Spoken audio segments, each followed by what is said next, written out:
শরীয়তপুরের গোসাইট উপজেলার নাগেরপাড়া ইউনিয়নের শিবপুর গ্রামে দাঁড়িয়ে আছে প্রায় ৪০০ বছর পুরনো এক ঐতিহাসিক স্থাপনা তালুকদার বাড়ি জামে মসজিদ, যা স্থানীয়দের কাছে জিন মসজিদ নামে পরিচিত।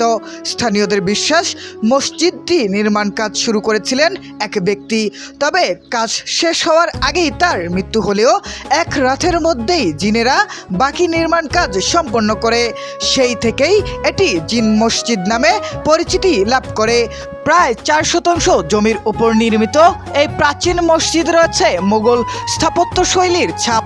একটি বড় গম্বুজ ও ৪ কোণে ছোট ৪টি গম্বুজ এখনও অতীতের সাক্ষী হয়ে দাঁড়িয়ে আছে। মসজিদের পাশেই রয়েছে একটি বড় পুকুর ও পাকা ঘাট, যেটিকেও স্থানীয়রা জিনের তৈরি বলে মনে করেন। মসজিদের তত্ত্বাবধায়ক সালমান তালুকদার জানান, তাদের পূর্বপুরুষের মুখে শোনা কাহিনীর কারণেই মানুষ একে জিন মসজিদ বলে ডাকে, তবে তাদের কাছে এটি তালুকদার বাড়ি জামে মসজিদ হিসেবেই পরিচিত। আল আমিন নিউজ ডেস্ক, সে অলওয়েজ ট্রুথ, শরীয়তপুর।